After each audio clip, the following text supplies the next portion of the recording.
اے بنی اسرائیل، ذرا خیال کرو میری اس نعمت کا جو میں نے تم کو عطا کی تھی۔ میرے ساتھ تمہارا جو عہد تھا اسے تم پورا کرو تو میرا جو عہد تمہارے ساتھ تھا اسے میں پورا کروں، اور مجھی سے تم ڈرو۔ اور میں نے جو کتاب بھیجی ہے اس پر ایمان لاؤ، یہ اس کتاب کی تائید میں ہے جو تمہارے پاس پہلے سے موجود تھی، لہٰذا سب سے پہلے تم ہی اس کے منکر نہ بن جاؤ۔ تھوڑی قیمت پر میری آیات کو نہ بیچ ڈالو اور میرے غضب سے بچو۔ باطل کا رنگ چڑھا کر حق کو مشتبہ نہ بناؤ، اور نہ جانتے بوجھتے حق کو چھپانے کی کوشش کرو۔ نماز قائم کرو اور زکوٰۃ دو، اور جو لوگ میرے آگے جھک رہے ہیں ان کے ساتھ تم بھی جھک جاؤ۔ تم دوسروں کو تو نیکی کا راستہ اختیار کرنے کے لیے کہتے ہو، مگر اپنے آپ کو بھول جاتے ہو، حالانکہ تم کتاب کی تلاوت کرتے ہو۔ کیا تم عقل سے بالکل ہی کام نہیں لیتے؟ صبر اور نماز سے مدد لو۔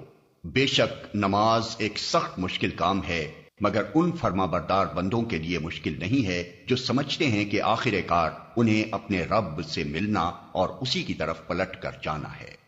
اے بنی اسرائیل، یاد کرو میری اس نعمت کو جس سے میں نے تمہیں نوازا تھا، اور اس بات کو کہ میں نے تمہیں دنیا کی ساری قوموں پر فضیلت عطا کی تھی۔ اور ڈرو اس دن سے جب کوئی کسی کے کام نہ آئے گا، نہ کسی کی طرف سے سفارش قبول ہوگی، نہ کسی کو فدیہ لے کر چھوڑا جائے گا، اور نہ مجرموں کو کہیں سے مدد مل سکے گی۔ یاد کرو وہ وقت جب ہم نے تم کو فرعونیوں کی غلامی سے نجات بخشی۔ انہوں نے تمہیں سخت عذاب میں مبتلا کر رکھا تھا، تمہارے لڑکوں کو ذبح کرتے تھے اور تمہاری لڑکیوں کو زندہ رہنے دیتے تھے، اور اس حالت میں تمہارے رب کی طرف سے تمہاری بڑی آزمائش تھی۔ یاد کرو وہ وقت جب ہم نے سمندر پھاڑ کر تمہارے لیے راستہ بنایا، پھر اس میں سے تمہیں بخیریت گزروا دیا، پھر وہیں تمہاری آنکھوں کے سامنے فرعونیوں کو غرقاب کیا۔ یاد کرو جب ہم نے موسیٰ کو 40 شبانہ روز کی قرارداد پر بلایا تو اس کے پیچھے تم بچڑے کو اپنا معبود بنا بیٹھے۔ اس وقت تم نے بڑی زیادتی کی تھی، مگر اس پر بھی ہم نے تمہیں معاف کر دیا کہ شاید اب تم شکر گزار بنو۔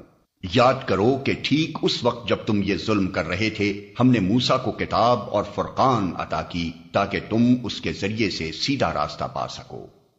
یاد کرو جب موسیٰ یہ نعمت لیے ہوئے پلٹا تو اس نے اپنی قوم سے کہا کہ لوگو، تم نے بچڑے کو معبود بنا کر اپنے اوپر سخت ظلم کیا ہے، لہٰذا تم اپنے خالق کے حضور توبہ کرو اور اپنی جانوں کو ہلاک کرو۔ اسی میں تمہارے خالق کے نزدیک تمہاری بہتری ہے۔ اس وقت تمہارے خالق نے تمہاری توبہ قبول کر لی کہ وہ بڑا معاف کرنے والا اور رحم فرمانے والا ہے۔ یاد کرو جب تم نے موسیٰ سے کہا تھا کہ ہم تمہارے کہنے کا ہرگز یقین نہ کریں گے جب تک کہ اپنی آنکھوں سے علانیہ خدا کو تم سے کلام کرتے نہ دیکھ لیں۔ اس وقت تمہارے دیکھتے دیکھتے ایک زبردست صاعقے نے تم کو آ لیا، تم بے جان ہو کر گر چکے تھے، مگر پھر ہم نے تم کو جلا اٹھایا، شاید کہ اس احسان کے بعد تم شکر گزار بن جاؤ۔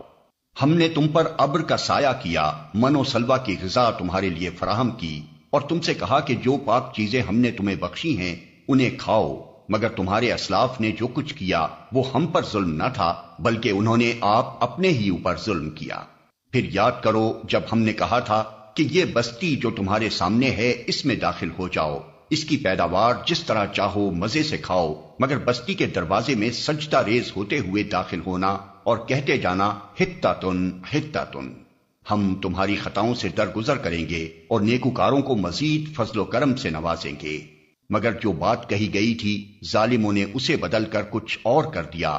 آخر کار ہم نے ظلم کرنے والوں پر آسمان سے عذاب نازل کیا، یہ سزا تھی ان نافرمانیوں کی جو وہ کر رہے تھے۔